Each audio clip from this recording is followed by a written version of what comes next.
आपको बताएं, जिधर उत्तर प्रदेश में संडे का लॉकडाउन घोषित हुआ है, उत्तराखंड के सभी जिलों में नाइट कर्फ्यू की घोषणा हुई है। सभी जिलों में रात 10:30 बजे से सुबह 5 बजे तक नाइट कर्फ्यू लागू। उत्तराखंड के सभी 13 जिलों में कोरोना के बढ़ते केसेस को लेकर यह गाइडलाइंस जारी हुई हैं। सार्वजनिक वाहनों में 50% सवारी ही बैठ सकेंगी। कोचिंग संस्थान फिलहाल बंद रहेंगे। धार्मिक, राजनीतिक, सामाजिक आयोजन में 200 लोगों की ही एंट्री संभव है। याद रखिए, हरिद्वार में महाकुंभ भी चल रहा है, उत्तराखंड में ही महाकुंभ चल रहा है और वहीं से खबर हमारे पास है।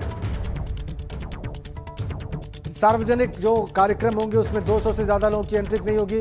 कोचिंग संस्थान फिलहाल बंद रहेंगे। आइए और ज्यादा विस्तार से इस खबर पर जानकारी हासिल करते हैं। विनोद कुमार देहरादून से हमारे साथ सीधा कनेक्ट हैं। विनोद, इस कर्फ्यू के क्या मायने हैं? इस कर्फ्यू में क्या बंद रहेगा, क्या खुला रहेगा, क्या असर पड़ेगा, सब बताइए विस्तार से।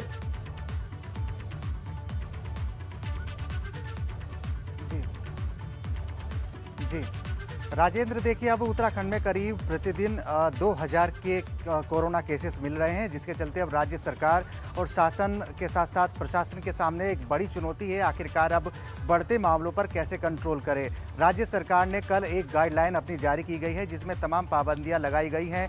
जितने भी करीब पूरे प्रदेश में 70 के करीब ऐसे कंटेनमेंट जोन है जहां पर कंप्लीट लॉकडाउन किया गया है, पाबंदी लगाई गई है। और जो पूर्व में जो लॉकडाउन हुआ था, जितनी भी आवश्यक सेवा चीज़ें खरीदने के लिए जो छूट थी वो ही इन कंटेनमेंट जोन में रखी गई है। लिहाजा स्पा सेंटर, जिम, स्विमिंग, इनको पूर्ण रूप से बंद कर दिया गया है। कोचिंग सेंटर को बंद कर दिया गया है। इसके साथ साथ में जो सार्वजनिक वाहन है, जिसमें ऑटो, विक्रम, बस, उनमें करीब 50% ही सवारी बैठ सकती है, यानी इस पर भी पाबंदी लगा दी गई है। और जो सार्वजनिक अनुष्ठान होंगे, कार्यक्रम होंगे, राजनीतिक कार्यक्रम होंगे और शादी विवाह, तमाम अन्य कार्यक्रमों में करीब 200 लोगों से ज़्यादा भीड़ इकट्ठी नहीं होगी। 200 लोग ही उसमें शामिल हो सकते हैं। और ऐसे में मास्क लगाना, सैनिटाइज करना, तमाम जितने भी कोरोना के नियम हैं उनको फॉलो करने के लिए राज्य सरकार ने गाइडलाइन जारी कर दी है। अब ये देखने वाली बात ये होगी राजेंद्र कि आखिरकार जब बड़ी संख्या में यहाँ पर मामले बढ़ रहे हैं, और मैंने जैसे बताया कि प्रतिदिन 2000 केस अब उत्तराखंड में आ रहे हैं, और 10 के आंकड़े के हिसाब से, फीसदी के हिसाब से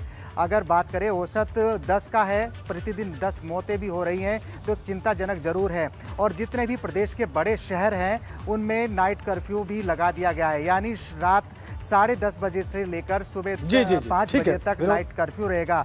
जो भी उल्लंघन करेगा, तमाम वैधानिक कार्रवाई करने के लिए भी मुख्य सचिव की ओर से तमाम सभी अधिकारियों को सख्ती से कुछ सख्ती की जा रही है उत्तराखंड में। आपकी बात से बिल्कुल जाहिर है, सख्ती की जाएगी ताकि लोग नाइट कर्फ्यू का पालन करें, ताकि भीड़ भाड़ न हो, ताकि संक्रमण की चेन को तोड़ा जा सके और संक्रमण को आगे बढ़ने से रोका जा सके उत्तराखंड में। बहुत धन्यवाद आपका विनोद कुमार। और आज उत्तराखंड में बढ़ते कोरोना संकट को लेकर सचिवालय में हाई लेवल बैठक होगी। मुख्यमंत्री तीरथ सिंह रावत की अध्यक्षता में इस बैठक का आयोजन होगा। इस दौरान कई जिलों में साप्ताहिक लॉकडाउन पर भी विचार हो सकता है। साथ साथ प्रदेश में रेमडेसिविर इंजेक्शन की कमी को लेकर भी चर्चा होगी। मुख्य सचिव ओम प्रकाश और शासन के स्वास्थ्य अधिकारी इस बैठक में मौजूद रहेंगे और राज्य के कोविड केयर सेंटर और कोरोना कंट्रोल को लेकर सख्ती पर भी विचार होगा। हरिद्वार से बड़ी खबर है, कुंभ समाप्ति की घोषणा से बैरागी संत नाराज हो गए। निरंजनी अखाड़े की ओर से घोषणा की गई थी। निरंजनी और आनंद अखाड़े के संतों से माफी की मांग की गई है। निर्मोही, निर्वाणी और दिगंबर अखाड़ों ने माफी की मांग की है। मेला समापन का अधिकार केवल मुख्यमंत्री और मेला प्रशासन को है। घोषणा करने वाले संत माफी मांगे और माफी नहीं मांगी तो अखाड़ा परिषद के साथ नहीं रह सकते। 27 अप्रैल को सभी बैरागी संत शाही स्नान करेंगे। बैरागी अखाड़ा खासा नाराज है। निरंजनी अखाड़े ने, आनंद अखाड़े के संतों ने कहा था कि उनकी ओर से कुंभ समाप्त सिर्फ सांकेतिक स्नान करेंगे वो 27 अप्रैल को, और इसी बात से नाराज हो गए दूसरे अखाड़े। उनका यह कहना है कि मेला समापन का अधिकार केवल मुख्यमंत्री और मेला प्रशासन को है और जिन्होंने ऐसी घोषणा की है वो माफी मांगे और माफी नहीं मांगेंगे तो अखाड़ा परिषद में नहीं रह सकते। बड़ी खबर इस वक्त उत्तराखंड से, हरिद्वार से।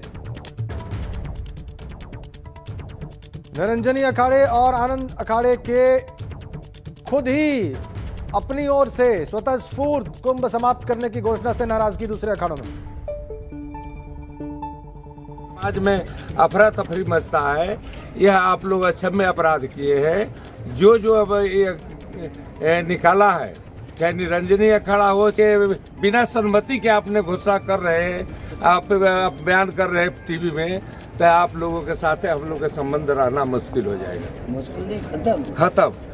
एक चीज कि आप लोग इस पर माफी मांगिए, 13 अखाड़े के बैठा करके माफी मांगिए कि यह कार्य हम लोग गलत किए। फैसला नहीं लिए, ये मूर्खतापूर्वक फैसला नहीं है। फैसला तो 13 लेते हैं। आप मनमुखी है, ये लोग हैं, ये लोग साधुता इन लोग का है ये नहीं है। अगर साधुता होता तो कब कहते कि हम 20 आदमी नहाएंगे। जब देवता के आप विसर्जन कर दिए तब नहाने के आपको क्या अधिकार है। इसलिए देवता के विसर्जन ये लोग कर दिए, जो भी कर दिया, तो उसको तो बातें नहीं करने चाहिए स्नान के। आपको नहीं नहाना था, नहीं करना था, आप चुपचाप बैठे रहते। आपको पेपर टीवी में बोलने की क्या जरूरत है। पंकज राणा हमारे साथ है। पंकज, अभी हम जिन संत की बात सुन रहे थे वो बहुत क्रोध में नजर आ रहे हैं और वो कह रहे हैं कि आपको अगर नहीं नहाना है, वो जाहिर सी बात है निरंजनी अखाड़े की बात कर रहे हैं, आनंद अखाड़े की बात कर रहे हैं कि अगर आपको नहीं करना है तो आप चुपचाप बैठ जाएं, इस प्रकार की घोषणा का अधिकार आपको नहीं है। और कौन कौन से अखाड़े इस प्रकार की शिकायत है उनको?